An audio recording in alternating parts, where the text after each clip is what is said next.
Le Michigan en mission de dernière minute pour une légende de la NFL, Israël Idonije. Salut mec. Je n'ai que très peu de temps pour trouver de superbes figurines. Qu'est-ce qui est à vendre? Oh la vache! C'est emballé? Si je fais mes preuves sur le terrain, on va se les disputer. Je deviendrai consultant pour la nouvelle gamme de jouets d'Israël. Jordan était en tête de notre liste. Mais à la moindre erreur, tu le vends combien? Israël risque de confier le travail à un autre vendeur de jouets. Je m'appelle Jordan Embro. Je collectionne et rachète des jouets depuis plus de 25 ans. J'ai trouvé ce que je voulais. Je ratisse les États-Unis. Vous savez combien ça vaut, ça? Enquête des trésors cachés dans vos coffres à jouets ou bien dans des brocantes, des ventes aux enchères et des conventions. J'ai touché un jouet à 17 000 $. On m'appelle Toy Hunter, le chasseur de jouets. Je suis à Chicago, dans l'Illinois, une ville qui a servi de toile de fond à des films comme les Blues Brothers et la série des Transformers réalisée par Michael Bay. C'est aussi le berceau du gâteau qui, selon la rumeur, nous enterrera tous, le Twinkie. Approchez voir nos jouets! Je suis en ville pour la convention C2E2, un événement en pleine expansion pour les artistes, les fans et les vendeurs de jouets comme moi. Et voilà. Cette année, en plus de vendre des tonnes de jouets, j'ai aussi un rendez-vous avec un créateur de comic books inattendu, Israël, Jordan, au sujet d'une belle opportunité de travail. comment ça va? Je m'appelle Israël Idonije et avec Atleta Comics, on lance notre premier titre, The Protectors. Israël Idonije n'est pas seulement une superstar de la NFL, il a également co-créé sa propre série de comic books intitulée The Protectors. C'est l'histoire d'un groupe d'athlètes avec des super pouvoirs. Bart Sears, Ron Martz. Enchanté. Vous faites quoi comme travail? Tout ce qu'il nous demande. Vraiment? C'est toi le boss, d'accord. Israël a trouvé l'histoire et le concept, et il nous a dit qu'est-ce qu'on peut en faire. Oui. On s'apprête à lancer un jouet ou une figurine. Israël a une vision forte, alors si je veux l'aider avec sa gamme de jouets, je vais devoir l'impressionner. Je vois des objets là. Est-ce que ce sont des prototypes? Oui. Jordan était en tête de notre liste de candidats qui se présentent comme experts en jouets. L'articulation, la jouabilité, c'est très important. Il y a 3 éléments clés à garder à l'esprit quand on conçoit un jouet. L'articulation, le costume et la taille. Tous les fabricants de jouets imitent le look rétro en ce moment. C'est là que j'entre en jeu, parce que je sais ce que recherchent les collectionneurs. Je crois que le meilleur moyen de me vendre comme consultant, c'est de trouver des figurines sans boîte pour montrer à Israël de quoi je parle quand je dis articulation, costume et taille. Le problème, c'est qu'il veut qu'on se retrouve juste après la convention. Je vais avoir du boulot. On se retrouve tous à la fin? Oui. J'ai organisé un rendez-vous avec Israël à Détroit dans seulement quelques jours. Je vais devoir trouver 3 figurines à la volée avant de m'asseoir avec lui pour me vendre en tant qu'expert consultant sur les figurines. Merci. Détroit est la ville d'origine tumultueuse de Robocop et Tim Taylor de Papa Bricole. Dave, un expert en jouets du Midwest, est la personne idéale pour m'aider lors de ce voyage de dernière minute. Bienvenue dans le Michigan enneigé. J'ai besoin d'une paire d'yeux supplémentaire, non seulement pour trouver des figurines pour Israël, mais aussi pour dénicher des pièces accrocheuses pour mon magasin dans le New Jersey. Un truc gros. Je veux des jouets imposants et époustouflants pour impressionner mes nouveaux clients. Mon premier arrêt est chez Wonderworld Comics. On y est. Un super magasin célèbre, tenu par un expert en jouets surnommé ici le roi des geeks. Denis, salut. Comment ça va? Je m'appelle Denis. Je suis le propriétaire de Wonderworld Comics. Notre magasin est devenu une sorte de dépôt-vente pour geeks. Je vois déjà quelque chose qui me plaît. Tu peux me l'attraper, s'il te plaît? C'est bon. C'est une pièce très rare. C'est Anything Muppet. Il a été fabriqué en 74. En gros, il y a la marionnette de base et on peut varier les accessoires. Tout est en velcro, alors ça s'accroche. Un nez, des pattes. Ou des lunettes. Les objets Muppet sont très à la mode. C'est énorme. Je les ai tous déjà eus. Les gens oublient que Jim Henson était dans la première saison de Saturday Night Live. Ouais. Mais ses sketchs sont devenus trop osés. Alors les producteurs des émissions pour enfants lui ont dit « Tu peux pas continuer comme ça. Vous voulez savoir combien il coûte? Oui, je meurs d'envie de te demander. 100 $. 75? C'est d'accord. Génial. Ça me fait vraiment trop plaisir. Descendons à l'entrepôt.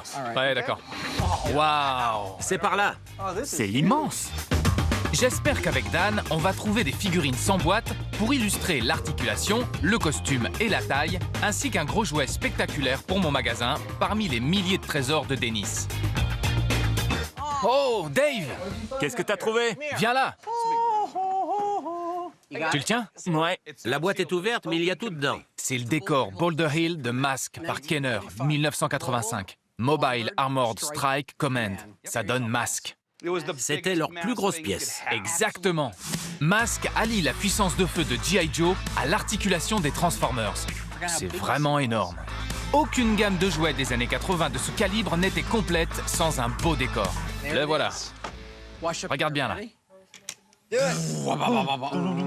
Les figurines étaient parmi les plus petites jamais fabriquées par Kenner, mais aussi les plus articulées. Les figurines Mask illustrent bien des caractéristiques classiques de jouets des années 80 que je peux montrer à Israël. Et le décor rendrait super bien dans mon magasin. Tu le vends combien? 450 $. 450, c'est pratiquement le prix de détail. Je dois plutôt payer dans les 300 si je veux faire un bénéfice. 300 $? D'accord. Merci. Le village olympique de ski de Barbie. Je te le fais à 60. Oui, Les JO approchent. 60 $. Jordan, viens voir. Je sais qu'il nous faut des figurines classiques pour Israël. J'ai pensé aux articulations à charnière des anciens G.I. Joe. Un G.I. Joe classique est le jouet idéal pour illustrer l'importance de l'articulation. Ces figurines ont débarqué sur le marché en 1964 et l'articulation dynamique appliquée par Hasbro conviendrait parfaitement à la gamme de jouets d'Israël. Je sais qu'il vaut généralement 100 $. 60? Si je peux aider la défense de l'équipe de Détroit, Ta ville natale? d'accord pour 60. Merci. Super. Non seulement Dennis m'a cédé une figurine pour illustrer l'articulation vintage, t'en dis quoi? Mais il avait aussi des exemples de costumes. Pour le costume, C'est génial. j'ai aussi déniché des figurines Super Powers de Kenner avec des articulations sympas. Il donne même des coups de poing. Dennis est vraiment le roi des geeks. T'arrêtes d'acheter, tu crèves. J'ai pas la moindre idée de ce que je vais trouver ici. Oh, c'est pas vrai, il est dedans? Ouais, normalement. J'y crois pas. Je sais ce que c'est. Attention. Oh, il est dedans. C'est un Ewok géant. Ouais. En 1997, la trilogie Star Wars originale est ressortie en salle avec des effets spéciaux numériques modernes. Évidemment, les sociétés ont sauté sur l'occasion pour fabriquer des figurines modernisées, des décors de jeux et toutes sortes de produits pour une nouvelle génération de fans. Ça faisait partie d'un présentoir de magasin. Il n'était pas vendu. On pouvait que le gagner. C'était un article promotionnel. Frito-Lay. Récemment, des reproductions grandeur nature de jouets sont apparues, bien plus impressionnantes que des Ewoks. Des installations Lego à grande échelle en Australie ou encore des muscle cars inspirés par les Hot Wheels. Quand il était en vitrine, je l'avais mis à 400. Je devrais pouvoir en tirer dans les 450 $. Je peux te donner 300. Oui, d'accord pour 300. Je repars de Wonderworld Comics avec de très bons exemples des caractéristiques des jouets vintage, ainsi que des pièces accrocheuses pour mon magasin. Avec Dave, on a acheté le décor Boulder Hill de Mask, 300 $. On devrait pouvoir le vendre 500 au magasin.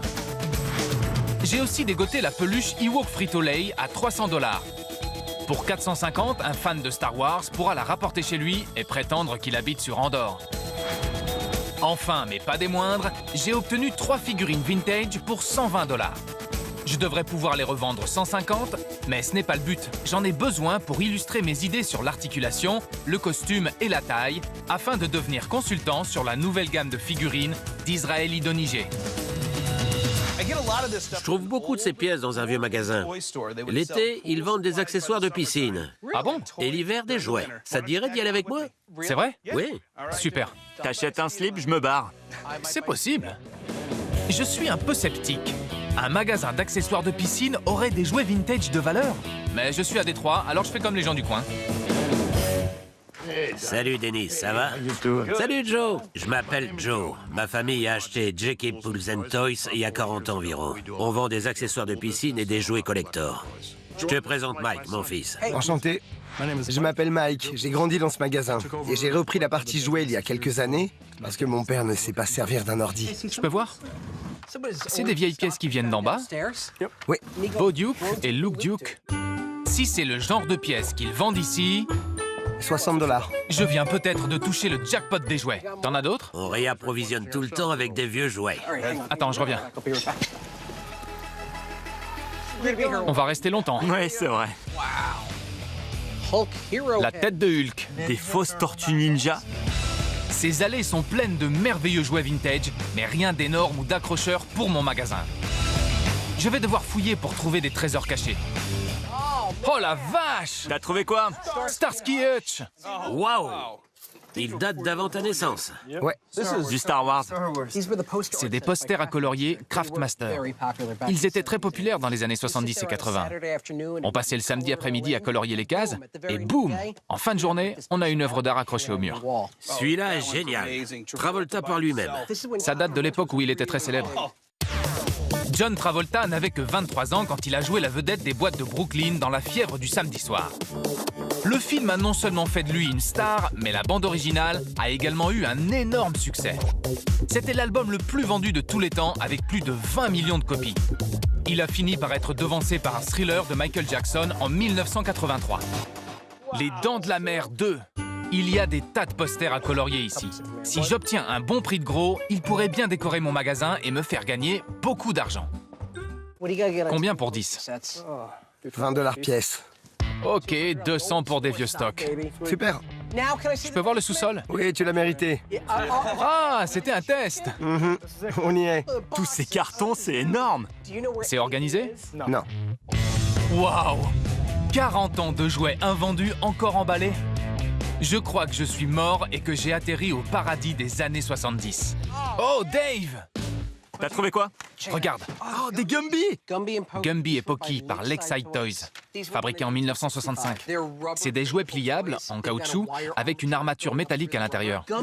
Gumby et Pocky ont été créés par Art Clocky pour des programmes d'animation en volume ou stop motion. Gumby a été créé au début des années 50.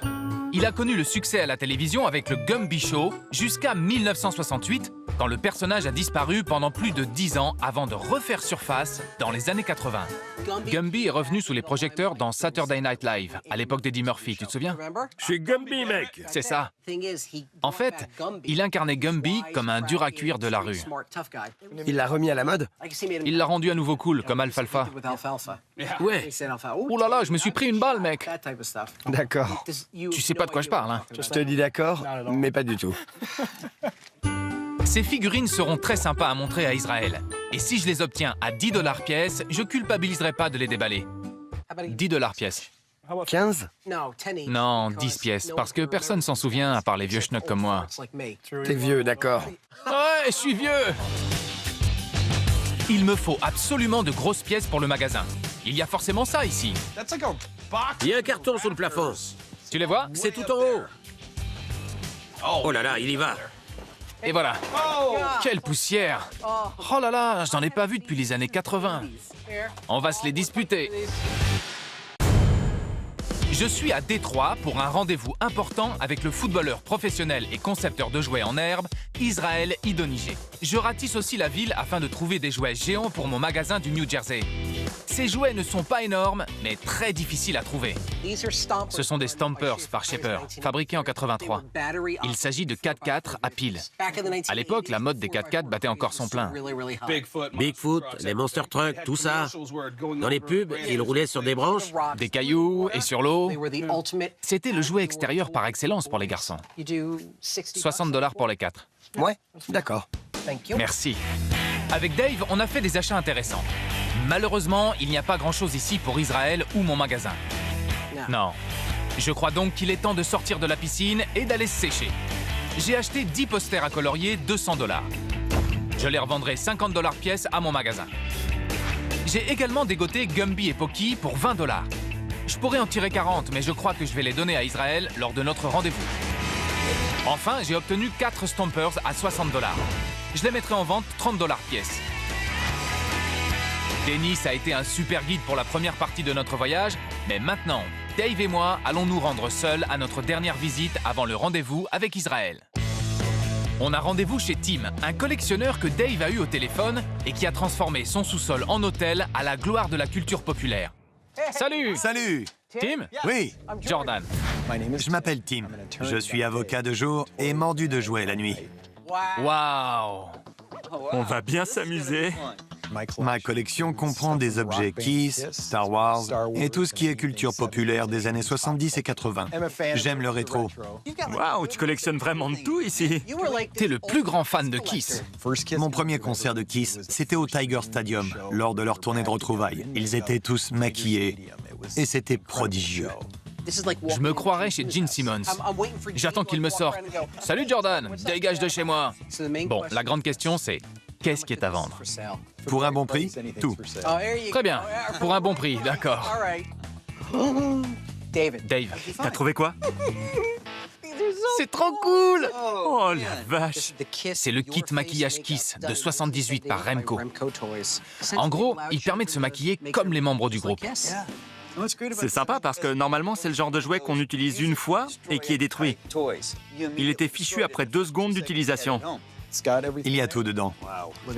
Regarde, il y a aussi une notice. Gene Simmons, la chauve-souris, ça explique comment se maquiller comme lui. Paul Stanley, l'amant. Peter Criss, le chat, c'était le batteur. Bien sûr. Et voilà, Ace Frehley, l'homme de l'espace. Vous seriez prêt à vous en séparer? C'est l'une de mes pièces préférées. Pourquoi tu me dis ça? Je me sens coupable maintenant. J'arrive pas à faire une offre. Je le repose. On en reparlera, peut-être en lot avec autre chose. T'as des tas d'autres trucs. C'est vrai. Je repartirai bien avec quelque chose, même si ça me tue. J'ai pitié pour celui qui paye pas mes jouets assez cher. Joli. Oh, c'est la grande Torino Starsky Hutch télécommandée. C'était la première voiture célébrité. C'était elle, la vedette. Carrément. Après, il y a eu General Lee. Kit de K2000, le van de l'agence touriste, la Batmobile et la grande Torino. La grande Torino de Starsky Hutch était surnommée la tomate rayée en raison de sa peinture accrocheuse. C'est drôle quand on pense qu'elle était supposée servir à des flics infiltrés. Ils ont refait Starsky Hutch avec Ben Stiller et Owen Wilson. Et Snoop Dogg. Mais ouais, ils jouaient Huggy les bons tuyaux. Huggy les bons tuyaux était un informateur chic et beau parleur devenu l'un des personnages préférés des fans de la série d'origine. Qui mieux que Snoop Dogg pour reprendre ce rôle? Alors combien? 75 $? Je voyais plus 50. C'est d'accord. Merci. De rien. Génial. Bop Bear par Marx, fabriqué en 74. C'est comme le jeu avec des robots, mais avec des ours. Ça fait beaucoup de bruit pour agacer les adultes. Ah, t'es KO! Bop Bear est un classique, mais il ne se vendra pas plus de 30 $. 15 $? Juste pour moi. Merci. Combien pour Pet Rock? 5 $? D'accord. Je pensais que Tim hésiterait un peu à vendre, mais ça commence très bien. Oh, je sais ce que je veux. Je sais exactement de quoi tu parles. Les sectors de Coleco. C'est une araignée marionnette. Les sectors sont un mélange entre la mouche et les maîtres de l'univers. Il y a une dose d'expérimentation génétique sur les insectes avec une pincée de lutte entre le bien et le mal, le tout dans un monde étrange de science-fiction. La gamme s'est pas très bien vendue. C'est que ce sont des jouets effrayants. Ouais. Ces sectors sont de grosses figurines. C'est le Hive, le décor de 1984, par Coleco. Il y a tout dedans. Il est fermé? Jamais ouvert. Tous les jouets, de Musclor à Barbie, avaient des décors multiples. C'est très rare de les trouver encore emballés. Mais le Hive des sectors n'est pas seulement rare, il est aussi gigantesque. Presque 1 mètre de hauteur. Il comprend la marionnette monstre. Oui. Une boule de destruction géante. C'est génial. Un décor en aussi bon état pourrait se vendre plus de 500 $. C'est exactement ce qu'il me faut pour mon magasin, mais seulement si je l'obtiens à un bon prix. Combien t'en veux? 450? Je pensais plutôt 250, sincèrement. Tu peux faire un effort? Oui, je crois que j'ai des doubles. Dargon? Dargon avec Dragon Flyer et General Spider-Axe avec Spider Flyer. Le tout pour 325. C'est d'accord. Merci. De rien. Je viens d'obtenir le décor ultime des années 80. Pas mal pour une chasse aux jouets de dernière minute dans le Michigan. Merci encore. À plus. J'ai acheté la grande Torino télécommandée, 50 $. Elle devrait partir pour 90. Dave m'a bien battu au jeu Bop Bear à 15 $. Je le mettrai en vente à 30 dans mon magasin. Enfin, et pas des moindres, j'ai dégoté un tas de sectors, y compris l'énorme décor, pour 325 $. Le tout pourrait se vendre plus de 700 $. C'est l'heure de mon rendez-vous avec Israël Idonije. Et comme si j'avais pas assez la pression, on va parler jouets au domicile des Detroit Lions, le stade de Ford Field. C'est énorme. Espérons que je vais être à la hauteur sur le terrain et que je vais marquer des points avec les figurines que j'ai apportées à Israël. Salut! Salut. Content de te voir. Je te présente Dave. Enchanté. J'espère devenir consultant pour les figurines de sa prochaine gamme de jouets. Alors j'ai apporté des exemples d'articulation, de costumes et de taille. Je vais te montrer. Je crois qu'il faut des détails comme sur les figurines vintage. Si j'arrive à convaincre Israël, je pourrais décrocher ce boulot. Superman, par Mego, des années 70. D'accord. C'est ce costume en tissu que les collectionneurs recherchent. Est-ce que tu crois que ça pourrait plaire à nos fans? Oui, parce que le costume donne un sentiment de qualité. Et en plus, s'il est interchangeable, on peut vendre des costumes supplémentaires. J'adore. L'ancien concept de G.I. Joe, c'était d'avoir une ou deux figurines et des tas de costumes et d'accessoires pour aller avec. Ils ont essayé d'intégrer de nombreuses articulations. On peut même lui faire prendre la position à 3 points d'appui. Ça me plaît beaucoup. Ouais, c'est super. Israël a une réaction très positive à nos idées pour sa gamme de jouets. La jouabilité. J'espère qu'il va nous choisir comme consultant pour son équipe. J'apprécie beaucoup que vous vous soyez aussi bien préparés. Vous avez fait vos devoirs, vous avez des idées créatives, ça me correspond parfaitement. Merci beaucoup. Après ce rendez-vous avec Jordan et Dave, je suis tout excité. J'ai hâte qu'on se mette au boulot. Merci pour cette opportunité, ça me touche. Avec Dave, on a réussi à trouver des figurines pour Israël Idonije à la volée et à décrocher des super postes de consultants pour sa nouvelle gamme de jouets. J'ai aussi refait mes stocks avec des gros jouets pour remplir les étagères de mon magasin. Il devrait donner envie de revenir à mes clients.